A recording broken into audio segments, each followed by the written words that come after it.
Komponen lingkungan internal adalah merupakan fondasi dari sistem pengendalian internal dan manajemen risiko di dalam organisasi. Lingkungan internal menciptakan kerangka kerja di mana seluruh aspek pengendalian dan pengelolaan risiko berjalan di dalam sebuah perusahaan. Ada beberapa komponen penting dari lingkungan internal yang mempengaruhi bagaimana perusahaan mengelola risiko dan menjalankan pengendalian. Yang pertama, berkaitan dengan filosofi manajemen, gaya pengoperasian, dan selera resiko. Yang kedua, berkaitan dengan komitmen terhadap integritas. Yang ketiga, berkaitan dengan pengawasan pengendalian internal oleh dewan direksi. Yang keempat, berkaitan dengan struktur organisasi. Yang kelima, berkaitan dengan metode penetapan wewenang dan tanggung jawab. Yang keenam, berkaitan dengan sumber daya manusia yang menarik, mengembangkan dan mempertahankan individu yang kompeten. Yang ketujuh berkaitan dengan pengendalian eksternal. Filosofi manajemen, gaya pengoperasian, dan selera risiko dapat dinilai dengan menjawab pertanyaan berikut. Yang pertama, apakah manajemen mengambil risiko bisnis yang tidak semestinya untuk mencapai tujuan? Apakah manajemen memanipulasi ukuran-ukuran kinerja seperti pendapatan bersih sehingga mereka terlihat baik? Apakah manajemen menekankan para pegawai untuk mencapai hasil terlepas dari metodenya, ataukah apakah manajemen menuntut perilaku yang etis?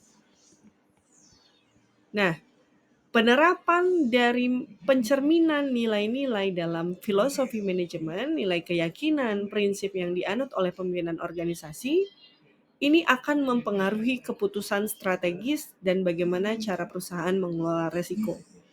Yang kedua, berkaitan dengan gaya pengoperasian, merujuk pada pendekatan yang diambil oleh manajemen dalam menjalankan bisnis. Bagaimana gaya pengoperasian perusahaan melalui pendekatan yang lebih kaku ataukah lebih fleksibel. Selanjutnya, yang ketiga, yang berkaitan dengan selera risiko mengacu pada tingkat risiko yang bersedia diambil oleh perusahaan dalam mencapai tujuan organisasi. Hal ini akan menentukan sejauh mana perusahaan siap mengambil resiko di dalam keputusannya. Contoh dari case ini adalah misalnya perusahaan dengan selera yang memiliki resiko yang tinggi memungkinkan lebih terbuka terhadap inovasi dan eksperimennya, sehingga perusahaan yang memiliki resiko yang lebih rendah akan cenderung yang memilih selera risiko yang rendah akan cenderung konservatif dan fokus pada stabilitas operasional. Filosofi manajemen, gaya pengoperasian, dan selera risiko. Komitmen terhadap integritas, nilai etis, dan kompetensi. Komitmen ini mencerminkan upaya organisasi untuk menegakkan adanya integritas, etika, dan perilaku yang baik dari setiap aspek operasional. Standar etika yang tinggi akan memberikan kerangka acuan bagi pegawai di dalam perusahaan dalam menjalankan tugas mereka dengan jujur, bertanggung jawab, dan juga profesional. Kode etik dan pelatihan etika yang baik akan membantu memastikan bahwa perilaku semua pegawai akan sesuai dengan nilai-nilai yang ada di dalam perusahaan. Perusahaan mendukung integritas dengan mengajarkan, mensyaratkan secara aktif, menghindari penghargaan atau insentif yang tidak realistis, sehingga memotivasi tindakan dusta atau ilegal, salah satu contohnya. Yang ketiga, memberikan penghargaan atas kejujuran serta memberikan label verbal pada perilaku jujur dan tidak jujur secara konsisten. Yang keempat, mengembangkan sebuah kode etik tertulis yang menjelaskan secara eksplisit perilaku jujur dan tidak jujur, mewajibkan pegawai untuk melaporkan tindakan yang tidak jujur atau ilegal, dan mendisiplinkannya yang tidak diketahui yang tidak melaporkannya.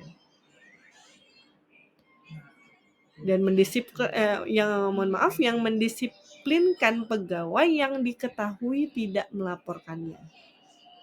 Selanjutnya, membuat sebuah komitmen untuk kompetensi. Komitmen terhadap integritas. Pengawasan pengendalian internal oleh Dewan Direksi. Pengawasan pengendalian internal oleh Dewan Direksi ini sangat penting dalam mengawasi sistem pengendalian internal. Dewan Direksi memiliki peran yang penting di dalam hal tersebut dan memastikan bahwa resiko-resiko yang ada dikelola dengan baik dan juga pengendalian internal dilakukan secara efektif di dalam perusahaan. Dewan Direksi, khususnya Komite Audit, seringkali bertanggung jawab untuk memastikan bahwa kebijakan pengendalian resiko akan dijalankan dengan benar oleh manajemen. Dewan Direksi yang kuat dan independen akan memberikan pengawasan yang sangat penting dalam pengelolaan resiko.